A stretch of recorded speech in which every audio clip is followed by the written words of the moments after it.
The heirloom my mother lost wasn't gold, it was the life she never lived. You sit down, child, let these old knees rest a while, and I'll tell you why a little silver locket almost broke this family in two, quietly, slowly, over the course of a lifetime.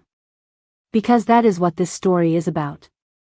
How my mother spent her whole life reaching for one missing heirloom.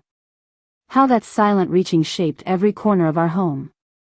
And how, many years later, we finally put the truth on the table and let it burn. If you stay with me, we will follow that locket's trail. From my grandmother's throat. To a brother's pocket. To the wrong woman's jewelry box. And at last, back to the woman who should have had it all along. By the end, you'll see how one small thing can carry the weight of love, and betrayal, and the courage it takes for a family to finally say, we were wrong. I don't remember the first time I saw the locket. What I remember is the space where it should have been. On my mother's dresser, there was an old wooden jewelry box, the color of dark honey.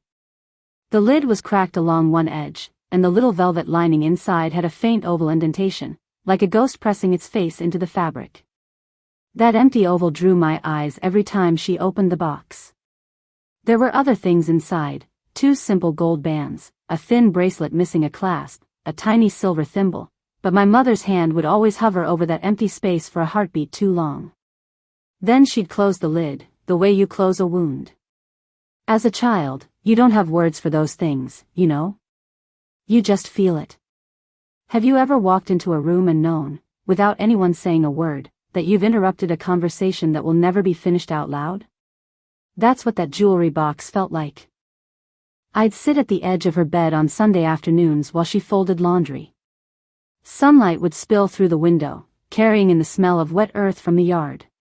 She would hum some tune from before I was born, soft and low, and open the box to put away her earrings. Her fingers always paused over that empty oval. Her mouth would tighten in the corner. The humming would stop. Mom, I asked once, when I was maybe 7 or 8, what used to be there? She blinked, like someone had switched on a bright light. In there? She glanced down as if seeing the box for the first time. Oh. Nothing you need to worry about. It looks like something lived there, I insisted. Her hand slid the box away, out of my reach. Not everything that's missing wants to be found, she said. Then she stood and went to check on the stew, though the house already smelled of onions and bay leaves simmering for hours. That sentence stayed with me. Not everything that's missing wants to be found. Children hear everything. We don't always understand, but we collect. I kept collecting. There were other hints.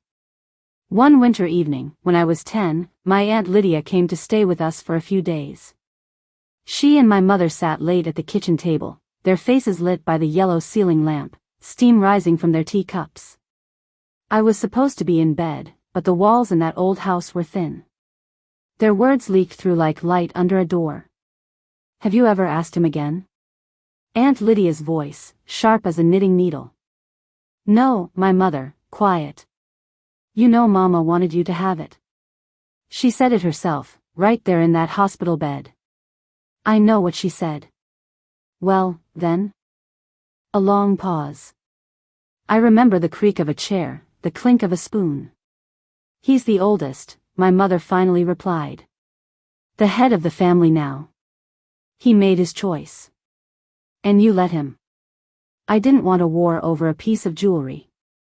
That was never just jewelry. Lydia's voice dropped. That was your name.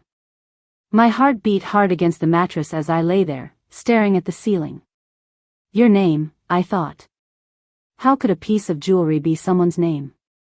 Have you ever heard grown-ups talk about something with so much pain that it sounds like they're arguing about one thing, but you know, deep down, it's about something else entirely? Years passed. The locket, though I had yet to see it, became a presence in our house the way an absent father might be, a silent shape everyone moves around. At family gatherings, I'd catch stray comments. Elaine has some nerve, wearing it like that. Well, Victor did what he thought was right. Right for whom? And always, my mother's voice, low and firm, enough. Not in front of the children. But I was the children, and I was listening. I still didn't know what it was, but I knew it once belonged to my mother, that her brother Victor had it now, or his wife, Elaine, and that my grandmother, the one in the black and white photo on the mantel, had wanted my mother to have it.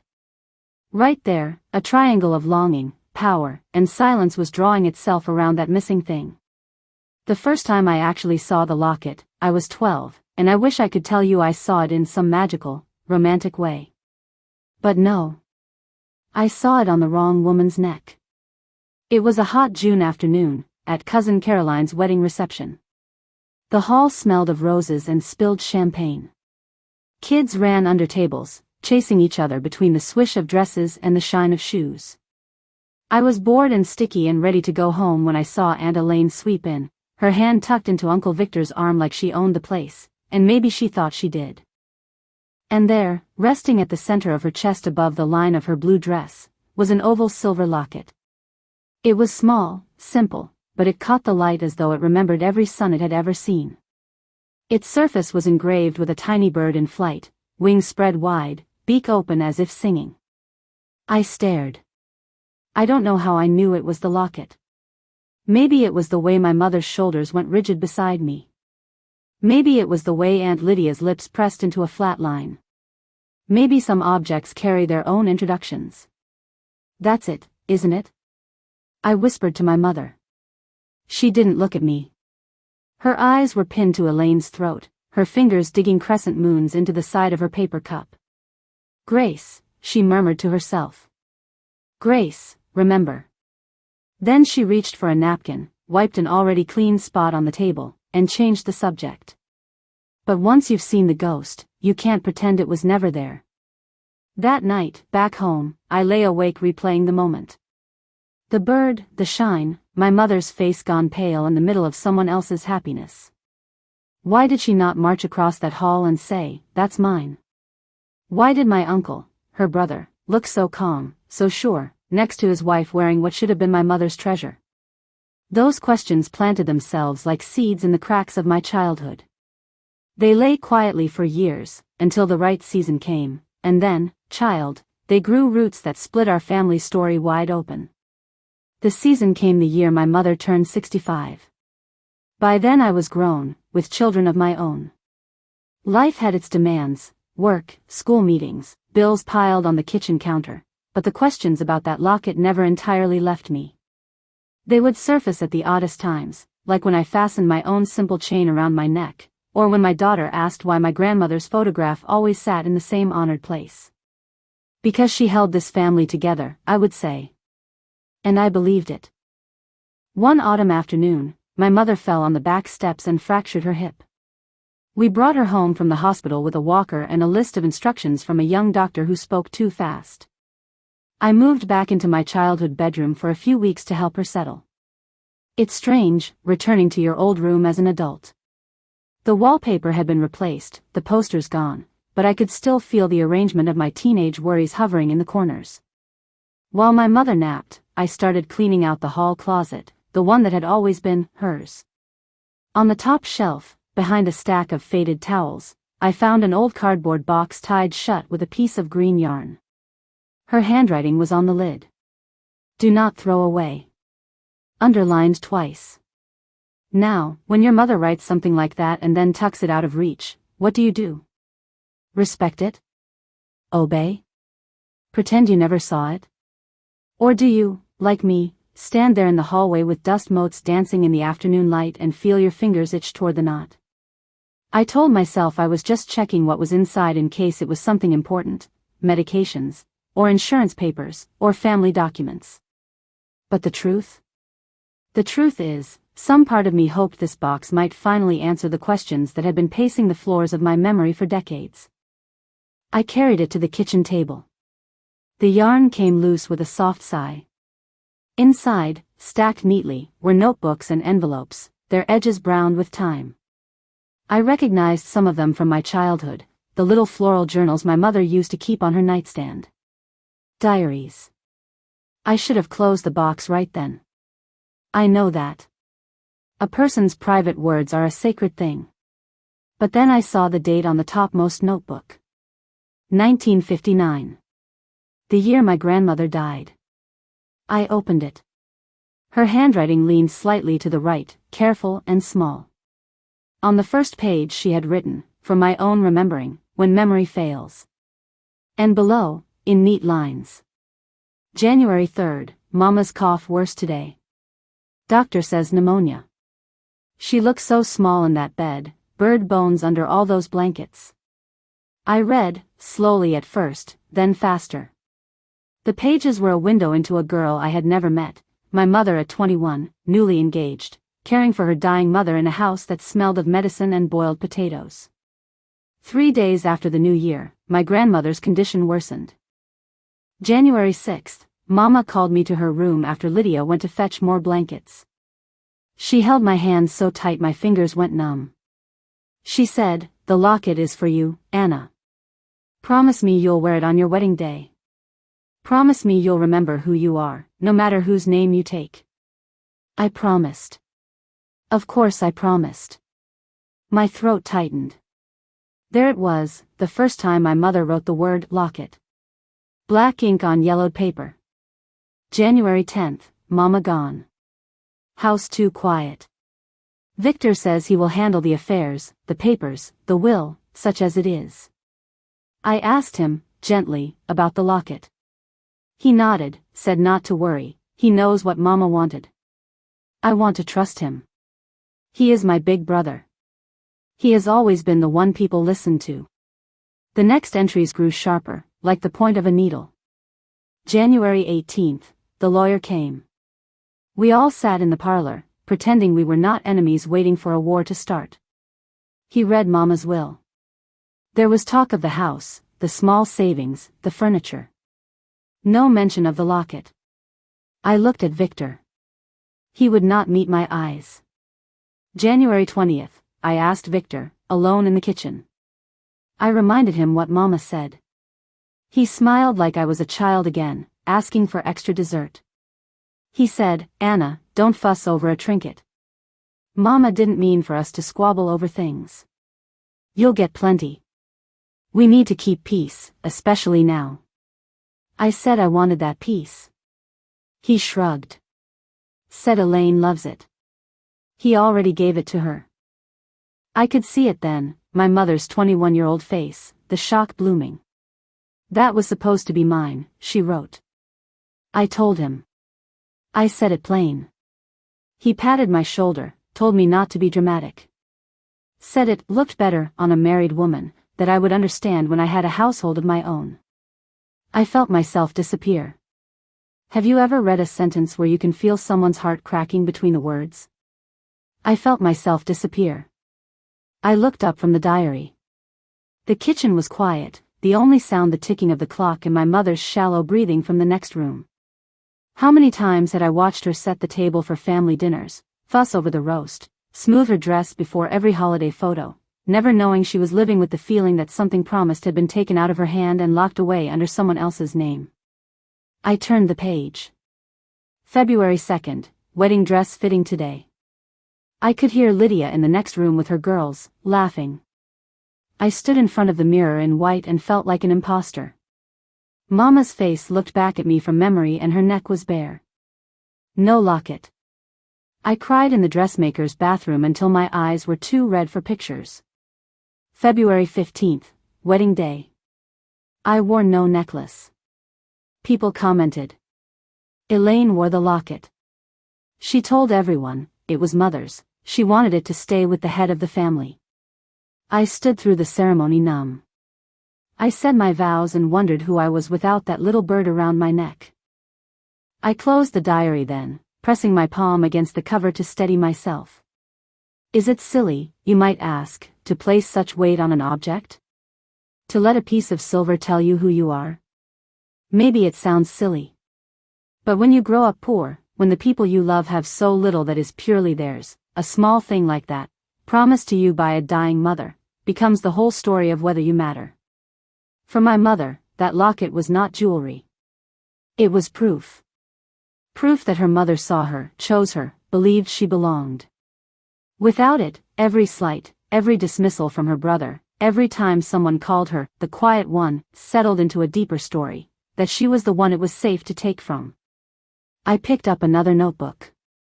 The entries marched through years: marriage to my father, my birth, Lydia's move to another state, but the locket kept circling back like a restless bird. 1967, saw Elaine at Christmas. She wore the locket, of course. I could not stop looking. Asked her casually if she ever thought of giving it to me, since Mama had said. She laughed, said Victor told her it suits her better.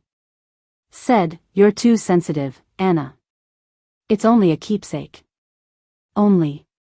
1973, Victor called about selling the house. He spoke fast, like always, as if he had important places to be. I asked again about the locket. He sounded annoyed. Said, "You're still going on about that?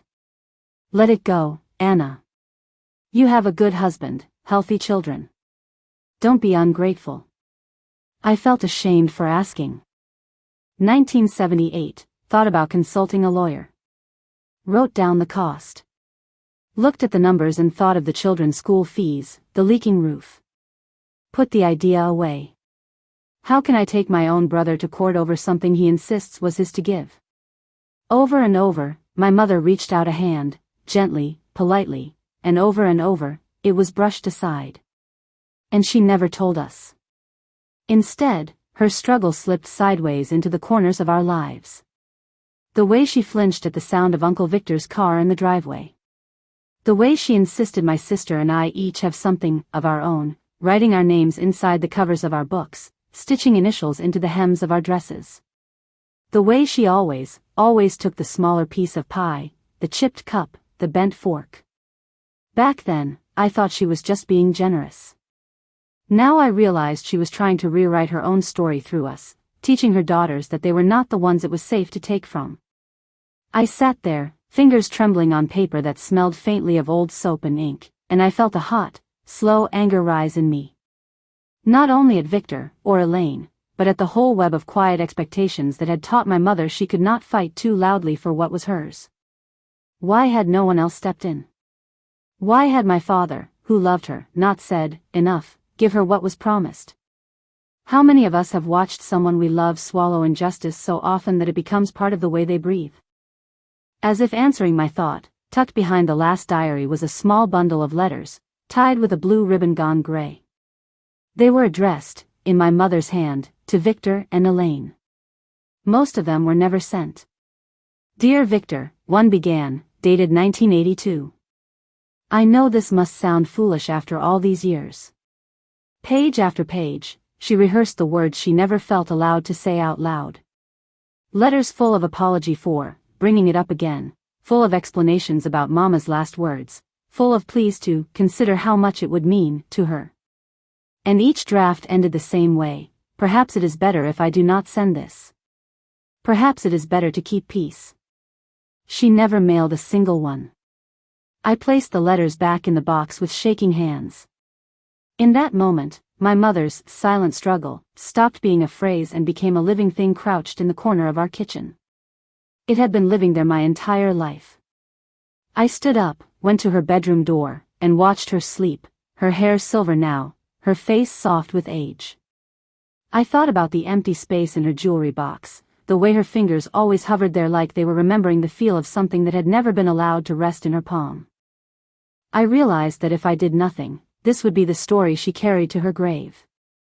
A promise broken, a voice swallowed, a life shaped around an absence. And I knew, with a certainty that made my heart pound, that I could not let that happen. Once you decide to pull at one loose thread in a family story, you have to be prepared for how much fabric might come undone. I started small.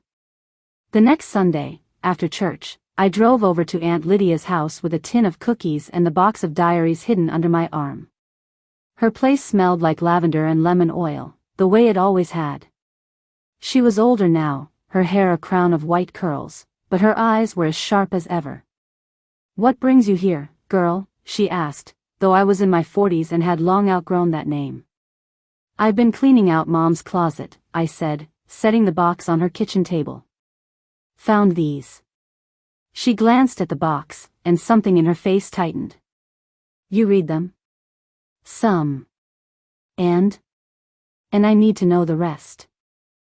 Her fingers traced the edge of the cardboard, as if she could feel the weight of the years inside. I always told her to write it down, she murmured. Thought maybe someday someone would care enough to read. She opened the box, pulled out the first diary, and smiled sadly at the date. Oh, that winter, she said. Mama coughing her lungs out, Victor playing the big man, you mother trying to be smaller than her worries. Why didn't anyone stop him? I asked, the old anger rising again. Why didn't you march over and take the locket back? She gave me a long, measuring look. Because, child, women like us were raised to believe peace in the family was worth more than justice for one girl. Besides, Victor always knew how to make a scene.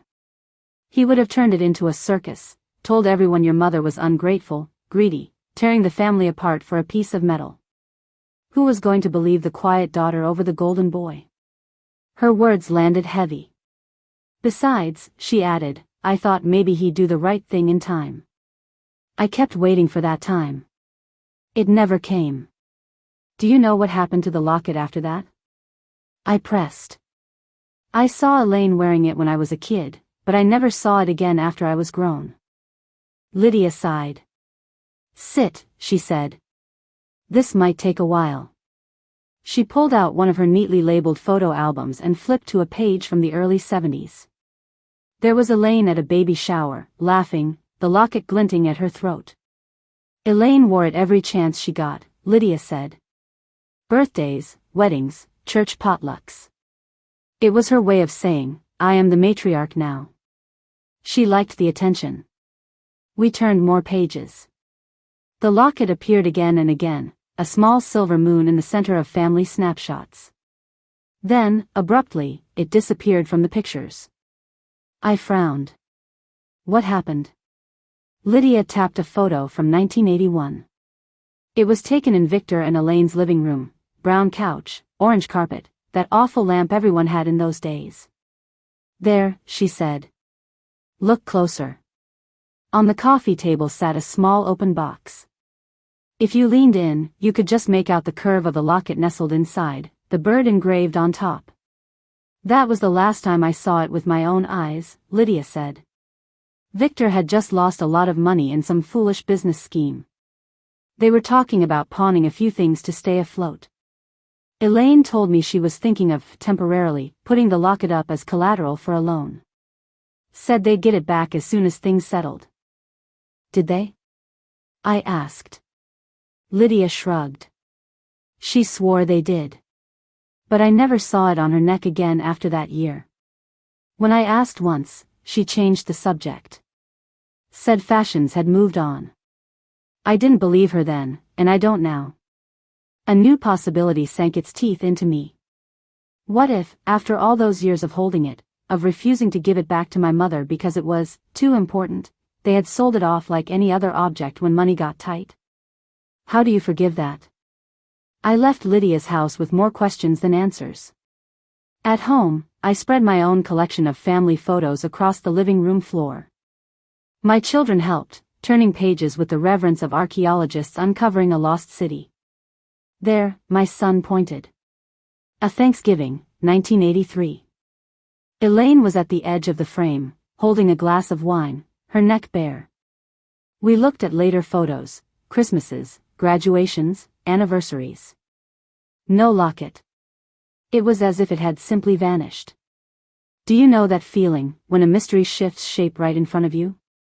For years, I had thought the question was, why did they keep what wasn't theirs? Now a darker question whispered, what if they threw it away? I couldn't bear the thought of my grandmother's gift lost in some pawn shop drawer, bought for nothing by a stranger who never knew the promises bound up in its metal. But the universe, child, has a way of revealing the things it knows you are finally ready to see. A week later, my cousin Daniel, Victor and Elaine's son, called out of the blue. Hey, I heard Mom took a fall, he said. How's she doing? She's mending, I answered. We exchanged small talk, the usual politeness between relatives who had grown polite but distant over the years. Then I took a breath. Daniel, can I ask you something, a little personal? There was a pause on the line. Depends, he said cautiously.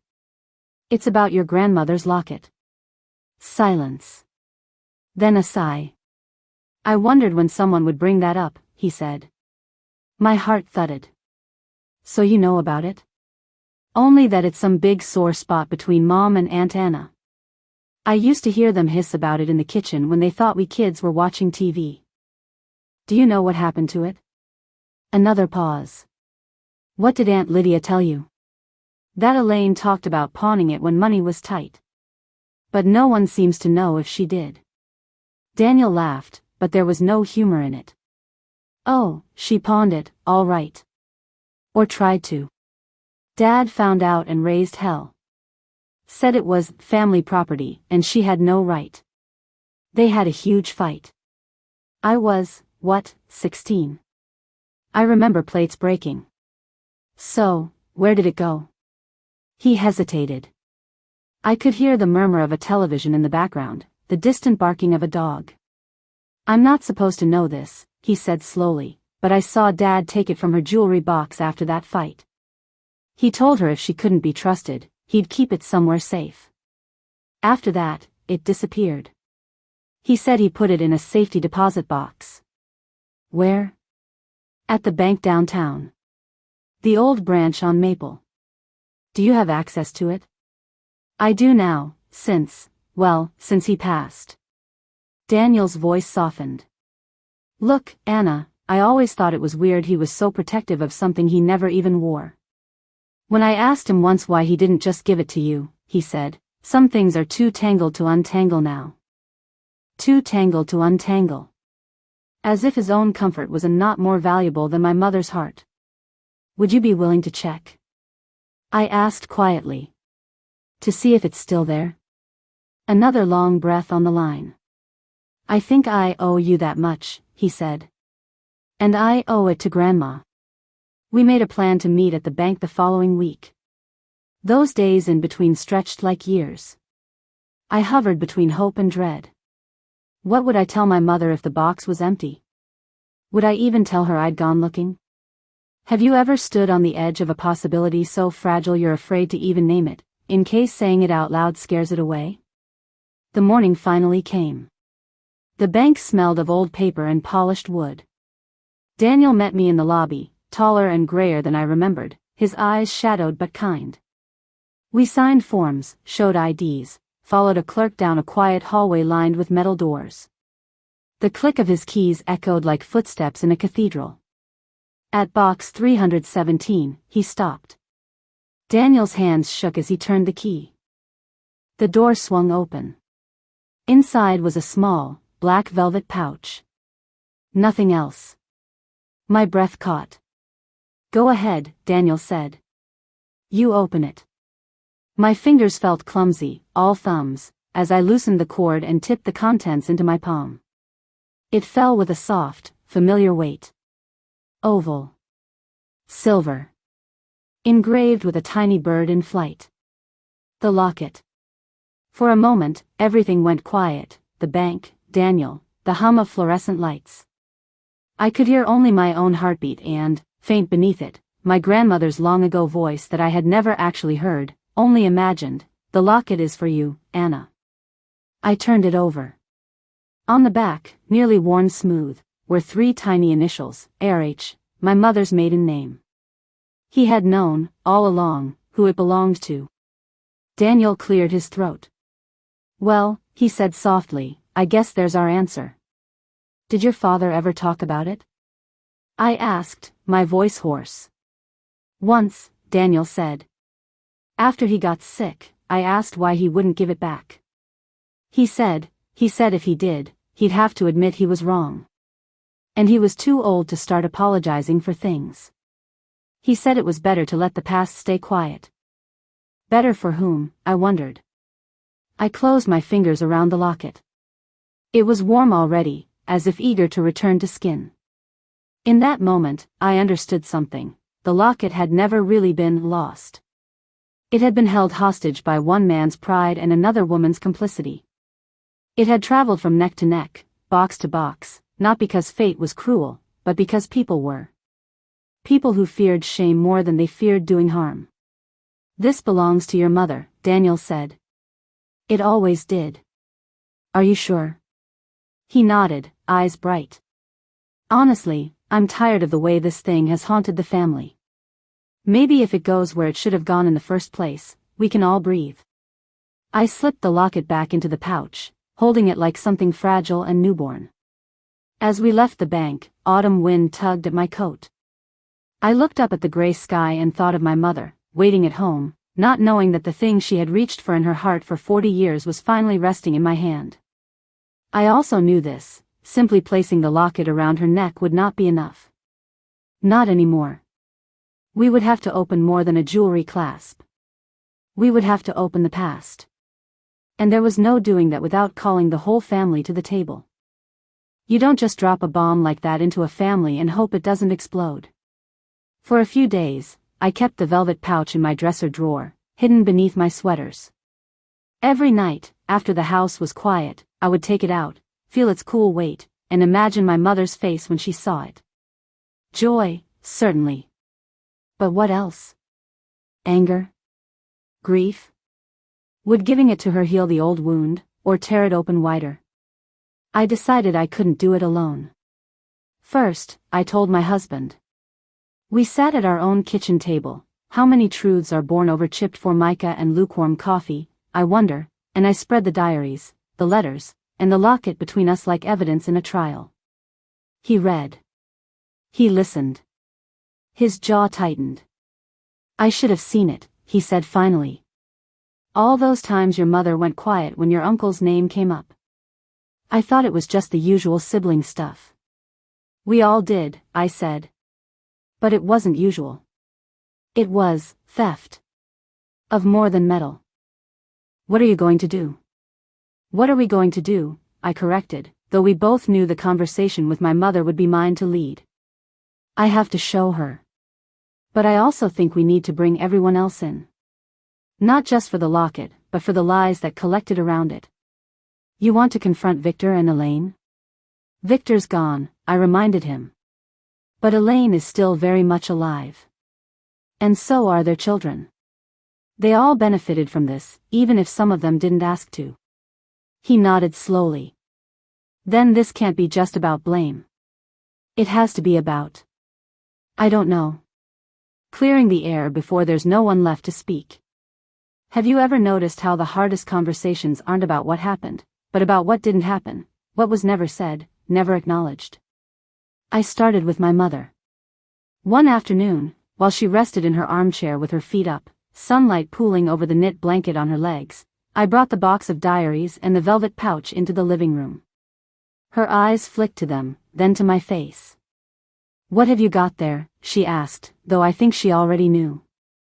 "Your words," I said gently, putting the box beside her. "And something that should have been yours a long time ago." Her fingers hesitated over the diaries. "You read them?" "Some." "I'm sorry, Mom. I shouldn't have, maybe. But I did. And now I can't pretend I don't know." She closed her eyes. A tear slipped free, tracing the lines on her cheek. "I wrote those for myself," she whispered. "To make sense of feeling foolish over a necklace." "It wasn't foolish," I said, my voice firm. "It was a promise. And a theft. And a lifetime of being told to swallow it." I opened the velvet pouch and placed the locket in her palm. For a moment, she didn't move. Then she opened her fingers and saw it. Her breath left her in a small, broken sound I had never heard from her before. "Oh," she said. Just that one syllable, filled with 40 years of longing. "Oh." She touched the little bird with the tip of her finger, as if afraid it might vanish at her touch. "Where did you find it?" I told her everything: the bank, Daniel, the safety deposit box, Victor's stubborn refusal to admit he'd been wrong. She listened in silence, only her thumb moving back and forth over the engraved bird. "When Mama was in the hospital," she said at last, "she held this so tight the chain cut into her skin. I told her to rest, that I would take care of it. She said, "No. You must promise me. Promise me you will not let them talk you out of what is yours." She laughed then, a bitter, small sound. I broke that promise the moment I let your uncle's words mean more to me than hers. "No," I said quietly. "He broke it. You were 21 and grieving. He knew what he was doing." She shook her head, tears falling freely now. "I let him make me small," she said. "Every time I stayed quiet, every time I told myself it wasn't worth the trouble, I made myself smaller so he could stay big. That's the part that hurts the most." "Mom," I said, kneeling beside her chair. "You were trying to keep the peace." "And what did that peace cost?" she asked, voice trembling. "It cost me my mother's last gift. It cost me feeling like I belonged in my own family. It cost you children a mother who believed she was allowed to take up space." Her words pierced me. Had her silence about the locket planted something in me, too, a habit of stepping aside, of apologizing for wanting anything? How many of our patterns are just echoes of the battles our parents never got to finish? I took her hand. "We can't change what he did," I said. "But we can change what this means now. And, Mom, I think we need to talk about it. Not just you and me. All of us."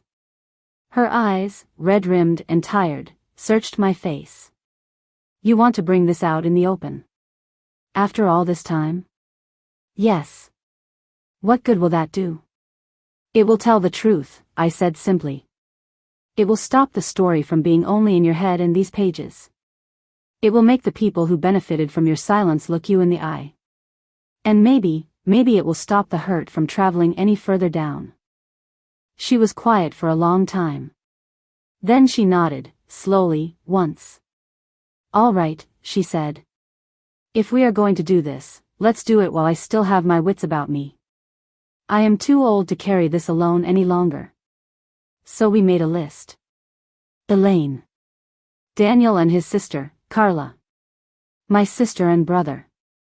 Aunt Lydia. Anyone who had been woven, willingly or not, into the locket's journey. We invited them all for Sunday dinner. No explanations in the invitations, just a request, "Please come. There are family matters we need to discuss." If you've ever watched relatives file into a house for a gathering with no stated reason, you know the air practically hums with speculation. That Sunday, the living room filled with the familiar mixture of perfume, aftershave, and nerves. Elaine arrived in a cream suit, her hair carefully set, her smile too bright. Daniel and Carla lingered near the door. My siblings busied themselves in the kitchen, pretending not to be anxious. Aunt Lydia sat bolt upright in an armchair, hands folded like a judge waiting for court to begin. My mother, dressed in her favorite blue sweater, sat in her usual place, the locket hidden for now in the pocket of her cardigan. We served food, because in our family, even impending emotional earthquakes required a proper meal. Plates were filled, glasses poured, small talk attempted and abandoned. Finally, when the dishes were cleared and only coffee cups remained, I stood. "Thank you all for coming," I said, my voice steady though my hands trembled. "I know you've been wondering why we asked you here." Eyes turned toward me. Elaine's smile flickered. "It's about something that has been in this family for a long time," I continued. "Something that was promised to one person, taken by another, and kept quiet for decades." I reached into my pocket and pulled out the locket. Elaine's hand flew to her throat, as if feeling for a necklace that was no longer there. Daniel's eyes widened. Carla sucked in a breath. "Is that," Elaine began, her voice thin. "Yes," I said. "It's Grandma's locket." I turned to my mother. "The one she gave to Mom. The one she asked her to wear on her wedding day. The one she promised was hers." The room seemed to shrink. The air thickened. "Now, hold on," Elaine said quickly. "There was a lot of confusion when Mother died. Victor handled everything. And he handled it wrong," Aunt Lydia cut in, her voice crisp. "Don't pretend otherwise, Elaine. We all knew what he was doing. We did not all know, my brother said, anger flushing his cheeks. I didn't know any of this until last week. That's because your mother never wanted to make trouble, Lydia snapped. What trouble? My sister asked, looking between our mother and Elaine. What are we talking about? I took a deep breath. We're talking about how Uncle Victor kept this locket for himself, gave it to Elaine, and refused to put in writing what Grandma said on her deathbed. We're talking about how, for years, Mom asked, quietly, politely, for what was hers, and was told she was being dramatic, ungrateful, foolish for caring. We're talking about how this thing sat in a safety deposit box for decades because Victor would rather lock it up than admit he was wrong. I placed the locket on the coffee table in the center of us all, a small, shining witness. Elaine's eyes filled with tears. Victor told me it was his to give, she said. He said his mother wanted him to decide. I believed him. You believed him even when you saw what it did to me, my mother said quietly. Her voice, though soft, cut through every other sound. Elaine turned toward her, startled by the force of that gentle accusation. Anna, you never said. I said. My mother's hands trembled in her lap. I asked. Many times. You laughed. You changed the subject. You called me sensitive. What did you think that was? Elaine flinched. I thought you were. I don't know. Making too much of it. Victor always said you were the emotional one. The emotional one, my mother repeated. The quiet one. The one who wouldn't fight. Dad used to say Aunt Anna didn't care about those things, Carla murmured. Your father said many things to protect himself from feeling shame, Aunt Lydia said dryly. Daniel cleared his throat. Mom, he told me once he couldn't give it back without admitting he'd stolen it. Those were his words. Elaine covered her mouth with her hand. Tears spilled down her cheeks, streaking her careful makeup. He said stolen, she whispered. Yes. Silence fell. Do you know that moment in a storm when the thunder has rolled past but the world hasn't quite remembered how to breathe yet? That's what that room felt like. My sister spoke up, her voice brittle. So all those years we thought the tension between you two was just personalities? It was really about this? She gestured at the locket. It was about more than this, my mother said. It was about knowing my own mother's last wishes and watching them be ignored. It was about being told, again and again, that peace was worth more than my pain. It was about letting your uncle's comfort mean more than my dignity. My brother ran a hand through his hair. Why didn't you tell us, Mom? We would have stood up for you. She smiled sadly. I didn't want you to see your uncle as a thief. But he was, my brother said, voice rough.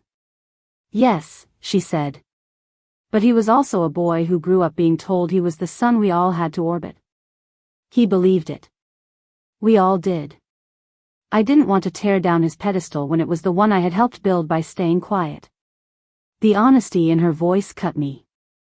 How often do we participate in our own silencing because the alternative feels too dangerous? Elaine spoke again, voice shaking. Anna, I am so. I don't even know what to say. I wore that locket with pride. I thought of it as a sign that I belonged to this family. I never really let myself see what it meant that you didn't have it.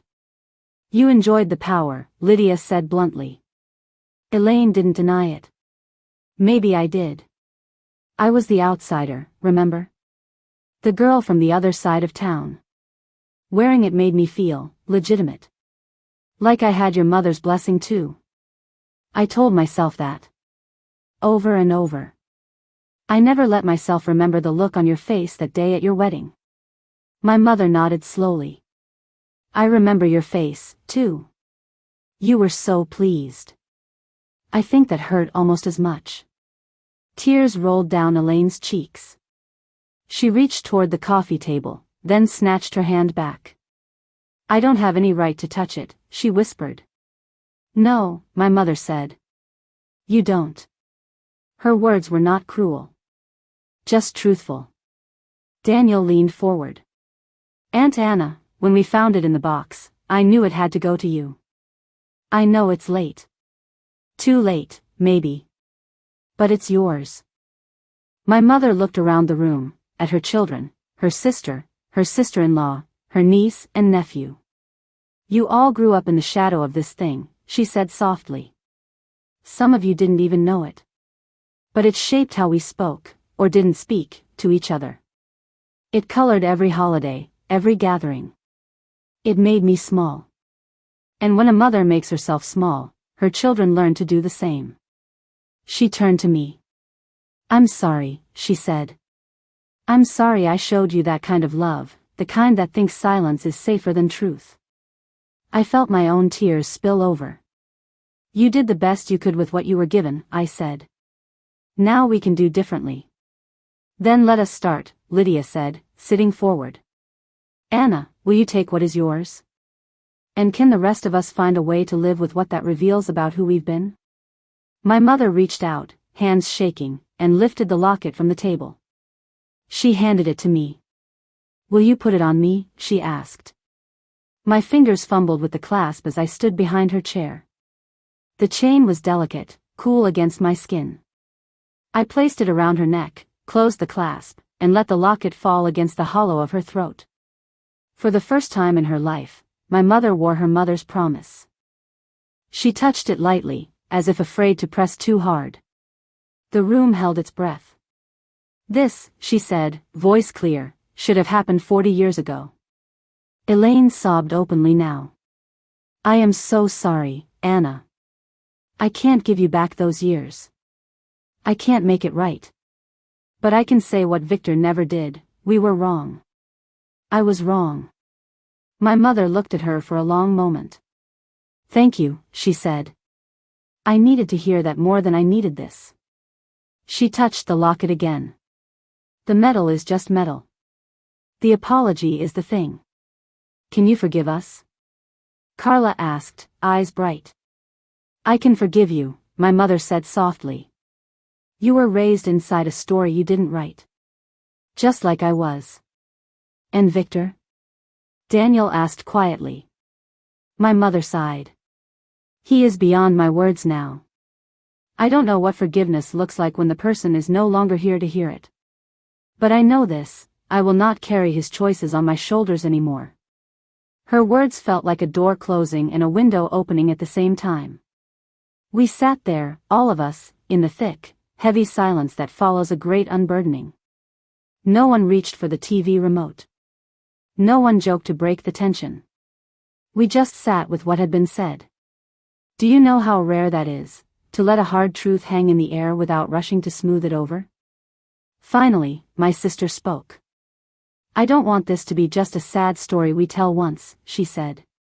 If this locket caused so much damage in silence, maybe we can choose to turn it into something else in the open. What do you mean? I asked. I mean, she said, maybe we can decide together what it stands for now. In the weeks that followed, the locket did something strange. It grew lighter. Not in weight, of course, the silver was still silver. But the feeling around it shifted. Where once it had been a stone sitting on my mother's chest, it began to feel more like a key. After that Sunday, conversations that had seemed impossible before started bubbling up, hesitant at first, then more freely. My mother talked about her childhood in more detail than she ever had, not just the hard parts, the chipped cups, the long winters, but the bright ones too, chasing Lydia through the fields, the way their mother used to sing while kneading bread, the secret code she and Victor had invented as kids before power and patriarchy turned him into someone else. We listened, really listened, as if each memory was a delicate thing we were afraid to drop. One afternoon, my daughter, your mother, perhaps, if you're the one listening to me now, sat at my mother's feet, tracing the chain of the locket with a fingertip. Grandma, she asked, what does this mean to you now? My mother looked down at the little bird resting against her sweater. For a long time, she said, this meant everything that was taken from me. It was a wound in the shape of silver. Now, she smiled softly. Now it reminds me that I did not imagine my pain. That what my mother promised me mattered. And that my voice, though late, finally stood up for itself. She paused, eyes distant. It also reminds me of how many people were willing to stay quiet to keep things nice. Including me. I don't want that for you. My daughter nodded solemnly. I won't be quiet, she said. I hope you won't, my mother replied. But remember, being loud is not the same as being brave. Sometimes bravery is just telling the truth one more time than they expect you to. We began to talk, as a family, about what to do with the locket when my mother was gone. That was a hard conversation, full of superstition and sadness, but we had learned that avoiding hard things only makes them heavier. I don't want this to become another source of jealousy, my mother said. I don't want anyone else to spend their life reaching for it. Aunt Lydia suggested putting it in a shadow box with a note, hanging it where everyone could see. My brother thought it should go to the oldest granddaughter. My sister proposed a rotation, each branch of the family keeping it for a year at a time. We drank tea and argued gently, the way people do when they know the argument is about love, not winning. Finally, my mother cleared her throat. I have an idea, she said. We all turned toward her. I want to write the story, she said. Properly. Not just in my old diaries that fit in a box, but in a letter that will live with the locket wherever it goes. I want whoever holds it to know what it cost for it to sit where it does. She smiled at me. And I want you to help me. So we did. For days, we sat at the kitchen table, her with her reading glasses perched on her nose, me with a pen and a fresh notebook. She dictated, I wrote. She told the story from the beginning, her mother's promise, Victor's smile in the lawyer's office, the quiet ache of her wedding day, decades of sidelong glances and swallowed words, the diaries, the unsent letters, the bank box, the reckoning. She did not spare herself either. She wrote about the ways she had cooperated with her own silencing, the shame she had carried for making a fuss, the years she had convinced herself it didn't matter. It did matter, she made me write, underlining the words. It always mattered. When she was done, she signed it in a firm, shaky hand and folded the pages. We placed the letter in a small envelope, then tucked it into the velvet pouch with the locket. This, she said, fastening the pouch with care, is the real heirloom. She looked at each of us in turn. Promise me you will pass this along with the silver. The story. The truth. Not just the shine. We promised. In the end, she decided. When I'm gone, she said, I want the locket to go to the one who went looking for it. To the one who pulled the thread and didn't stop just because it made the fabric messy. She looked at me. I want you to have it, she said. I shook my head immediately. Mom, I don't. You do, she said, and there was that steel in her voice that I had heard so rarely and admired so much. But with a condition. I waited. You do not keep it locked in a drawer. You do not let it become a prize that sets you above anyone else. You wear it when you tell the story. And you tell the story whenever someone in this family starts to think peace is more important than justice. Her eyes softened. You tell it to your children, and your grandchildren, and maybe to strangers who need to hear it. Let it remind you to speak before the silence hardens.